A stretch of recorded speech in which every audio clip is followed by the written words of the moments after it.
Welcome to hashtag WFH. I'm Samuel Burke. The bear months are what many look at as the start of the holiday season. It's also the ideal time for Filipino couples to tie the knot because it marks the end of the typhoon season and the beginning of cooler weather. Tagaytay, with its close proximity to Manila, is a tourist spot and wedding destination. But the government reminds tourists a travel pass is still needed for non-residents to prove that they're visiting for official reasons. So to everyone else, we will still need to stay at home. So how are people throwing events for the holiday season this year? That's all part of today's edition of hashtag WFH.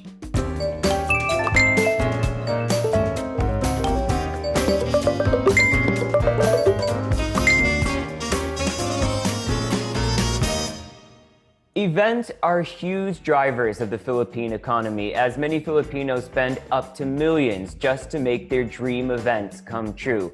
Weddings, in particular, are known to be extravagant affairs in the country. But the pandemic has halted the planning and execution of these huge events, forcing event planners and other creative fields involved to rethink how they can push forward in a safe and secure manner. Our two guests today are some of the biggest event planners in the country. Gideon Hermosa and Kim Torres are behind some of the biggest weddings, events, and parties that you've probably seen on social media. But now the gatherings are limited due to COVID-19, their teams are focusing on how to make online events more intimate and personal.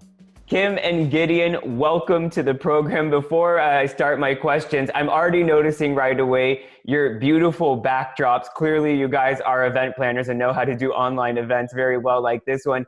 Kim, I've got to start by asking you, you look like you have the perfect Instagram set there. Is it real or virtual? It's virtual! Surprise! I'm glad that I have my little bouquet of flowers here to try and compete with your beautiful backgrounds. But on a more serious note, I want to take a step back and think about when this pandemic first began. What was the initial reaction you had as event planners? Did you think, Kim, that's it for my business? I mean, all I do are in-person events. What were you thinking as a business person, Kim? It caught me by surprise. Expectedly, like anyone else, I was so worried for myself, for my family, for my coworkers. Everything seemed so unsettling, right? I think everyone felt that. We paused for a while. That it took us an opportunity to reflect. We started to realize that, hey, uncertain times wouldn't stop us from continuing to do what we've been doing. We can't let just go away. We have to do something about it. So for those clients who wanted to have that intimate wedding with 10 to 20 people, why not include a virtual celebration, which you can see your guests via Zoom, via streaming. You just have to put your time on it and your heart on it. Gideon, I want to ask you, did you have online event experience that you were able to use as you moved through the pandemic?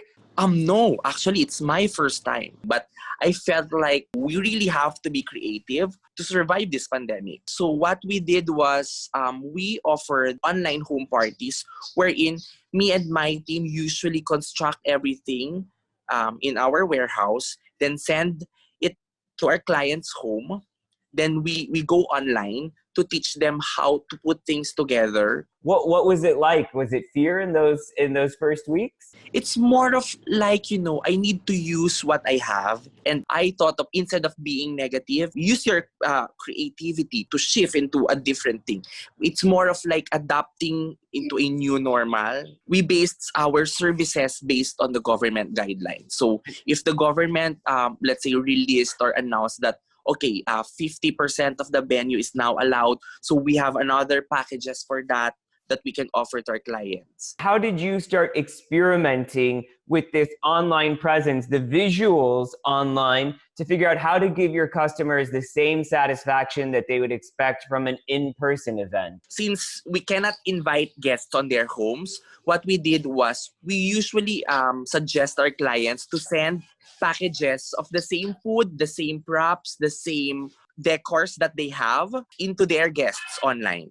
So every time continuity, you found that shared experience, no matter which side of the screen you are, no matter where you are, that shared experience is important. That's really interesting. Yes. Well, it's different from like the physical event, but at least the experience is there. You know what I mean?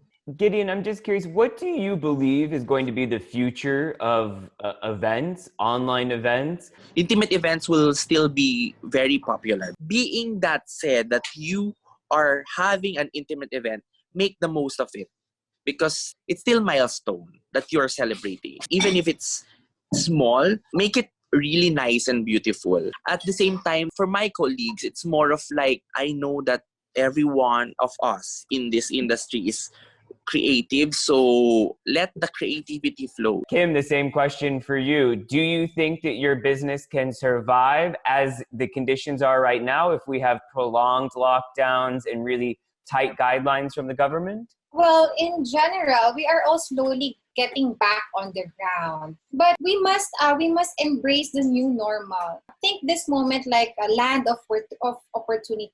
For me, I use this time to click fresh start, reboot, and build a stronger team for me, for everyone.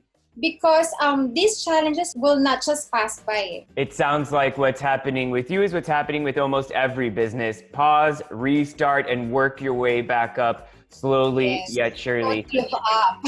Hey, Kim, Gideon, stay right there because I was thinking of tying the knot this year. We put those plans on pause because of the pandemic, but you guys are starting to make me think maybe I should reconsider some type of mixed in-person and virtual event. So to tie the knot online, offline, yes or no? Why not? Let's answer that question when we come back after this break. We'll be back with more of hashtag WFH.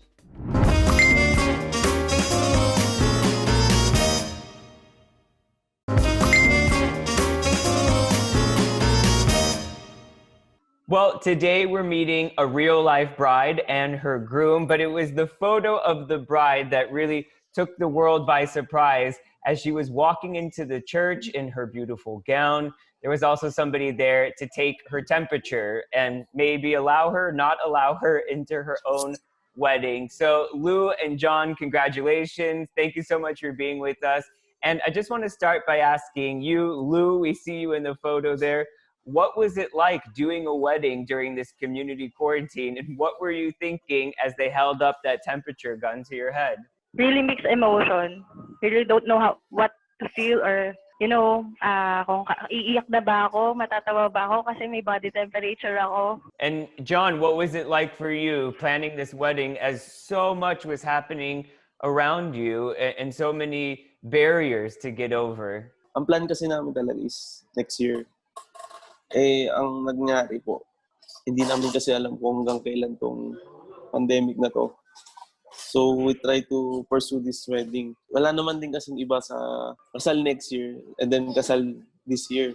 Pinush na namin this year kasi hindi naman natin alam yung span ng pandemic na to . Well, John, I think that's the really sets me up perfectly to think about the question that I've been trying to answer. My better half and I were thinking about getting married this year, and we've been delaying and thinking, should we or shouldn't we? But we don't know how long the pandemic's going to last. Next year, unfortunately, could look something like this year.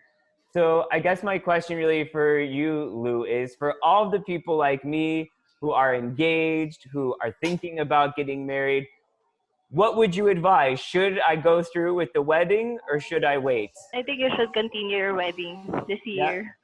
It's really possible to continue this year. Well, I think with everything we're seeing on today's episode with the online events and from the groom, John, what do you think? Love conquers all. Dapat naman po is the same whether the wedding is next year or wedding this year. Naging meaningful lang yung wedding namin ngayon kasi nga po natuloy yung church wedding. Lou and John, may you have many more years of happiness together, and thanks for sharing the love story behind the great photo. Well, a major life event isn't complete without the documentation team, there to capture precious moments and turn them into timeless pieces. Joining us now is wedding photographer Patricia Abad to tell us about how she shifted her career but stayed true to her passions. So Patricia, thanks so much for joining us today on hashtag WFH. I want to know, when the quarantines first happened and really business came to a halt and you made a pivot to the furniture business, how did you decide to do that? And what have you found and learned from this experience of making such a drastic change in your work life? I know that our savings wouldn't be able to fund us for the rest of the year. So, you know what, let's sell furniture and put it out there, and just let's be more creative in terms of shooting the items. And I feel like this pandemic also helped us to be more creative and to just discover ourselves in terms of doing businesses. So right now, that's where we get our money from, because all of our weddings are moved for next year. As business starts to come back in the events industry, as weddings start to come back and other types of gatherings, what type of measures are you having to take? There are certain clients that requires us to do rapid test or swab test. But to ensure that we can move fast and we can move quickly, we ask the clients that we should shoot only less than 50 attendees. And we protect ourselves by using face shields, face masks, and PPEs if possible. Where do you find your inspiration, or what would you tell other people who are in these creative fields about finding inspiration as they shift to different careers and different focuses throughout the pandemic? This pandemic helped us to discover more of ourselves and what we can do more. Or when we think that we're just limited to this, then we'll be surprised because we can do such things. And my advice would be, for those who are starting their businesses, just take the risk. It's better to do it. If it doesn't work, then at least you tried, or not try at all and then regret it. So yeah. Well, Patricia, thanks so much for joining us today and sharing your story. We wish you continued success. And Patricia keyed in on something that's crucial about today's episode, whether it's wedding photographers, event planners, or the bride and groom themselves. It's the resilience that we all have inside of us. And this pandemic has let us find different ways to channel that resilience, whether it's personal or professional. There is hope. Even if tomorrow doesn't look exactly like yesterday, there are new ways that we can channel our creativity and find continued success. I'm Samuel Burke, and we'll see you right here on the next edition of #WFH.